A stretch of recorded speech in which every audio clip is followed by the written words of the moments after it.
already. But if we have, for example, alanine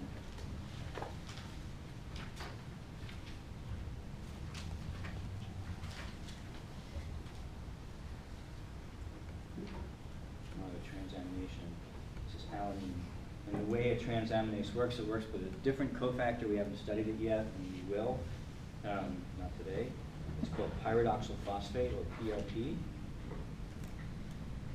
It's kind of the organic chemist's dream cofactor, because all kinds of cool organic chemistry happens. There are various intermediates, etc. We'll get to, but the distinction is simply that. Okay, so we have hydrogen. Right, so we have an alpha amino acid, and we have an alpha keto acid, interconverted by this enzyme. So this provides the most direct and obvious link between nitrogen and carbon metabolism.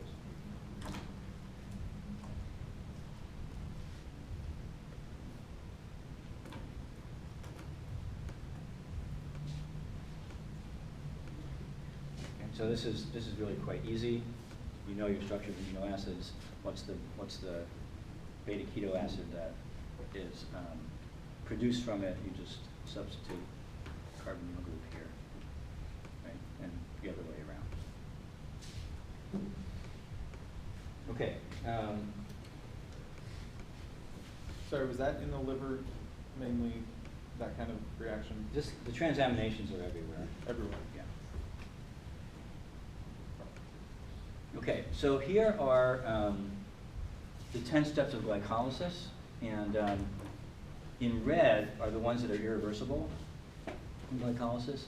Here's your delta G0 prime, and here's the delta G in a typical cell. Remember that delta G equals delta G0 prime plus RT-ln-Q. So these three red guys, minus 33, minus 22, minus 17, strongly irreversible enough to be effectively irreversible in the cell, right? Which means, of course, so the other ones then they're all near zero.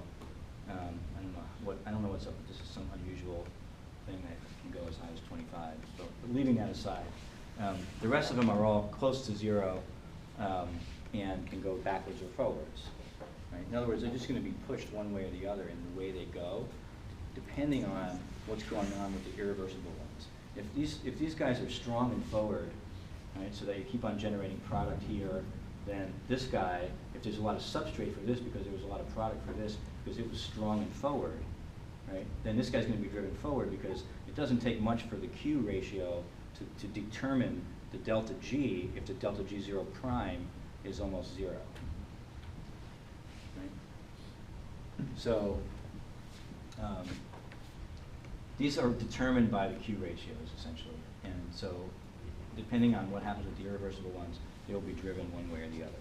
And so if you're thinking about, well, if this is so strongly irreversible, why doesn't it always go forward? And the answer is that it can be regulated, it can be turned way down by means of allosteric effectors. Right?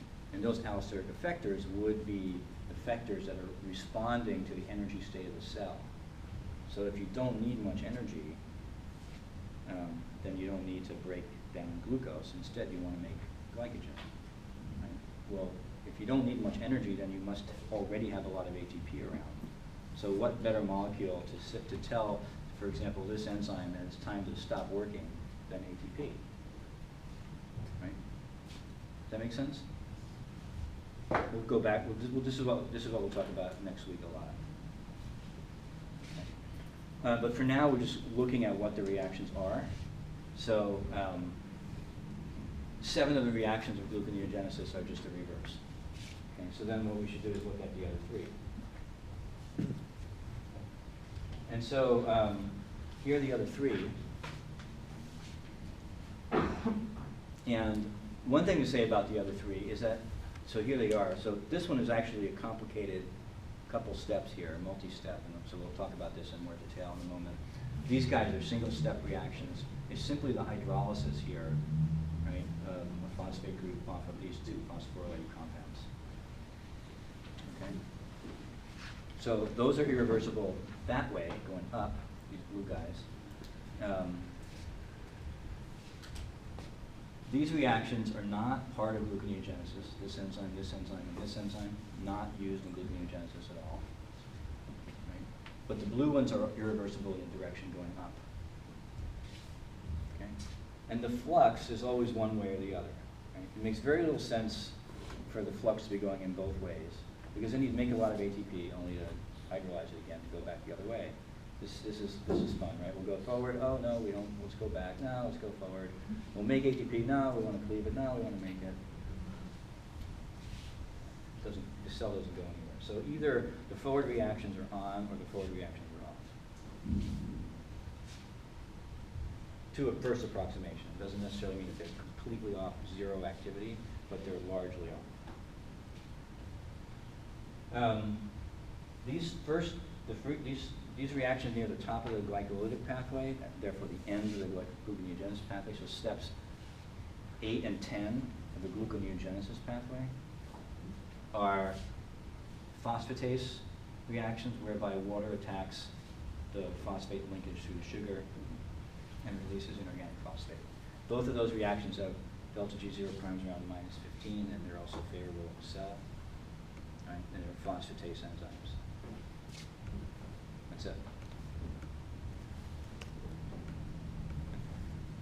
So those are phosphoryl transfer reactions with attack of water at the electrophilic center and the release of phosphate. Right? So the water would attack the carbon that the phosphate is linked to, and then the leading group would just be PI. So you should be able to draw that out. Right? If it's glucose 6-phosphate, you can draw the structure of it, and you say, I say, you're going to remove the phosphate with a phosphatase enzyme, and water is the nucleophile. What has to happen? You should all be able to draw the water coming in at the right place and show the arrow and what the leading group is. Okay. So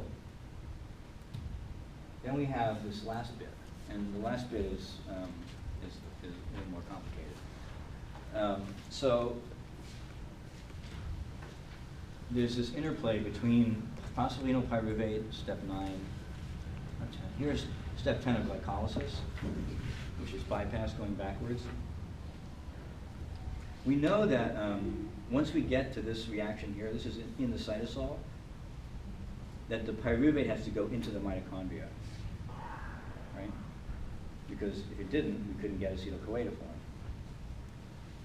in order to go forward through the TCA cycle. So if we're going backwards, we're also starting with pyruvate in the mitochondria. Now there may be some pool of pyruvate kind of hanging around in the cytoplasm, in which case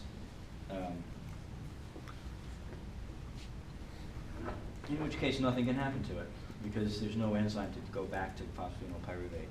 So it has to start from the mitochondria, because the mitochondria, the start of those reactions, will move you to get back into the cytosol for the formation of PEP in the cytosol. Okay. So, how does this work? So there's two different pathways, and you can say that they require two new enzymes. So the two new enzymes are pyruvate carboxylase and PEP carboxykinase. So this is still a schematic here. This isn't showing you all the steps, but it's simply, which is on the next slide, but it's telling you what the two new enzymes are, and it's also telling you that both of those new enzymes require an ATP equivalent, whether it's an ATP or a GTP. It's going to cost you, and that makes sense because it's going to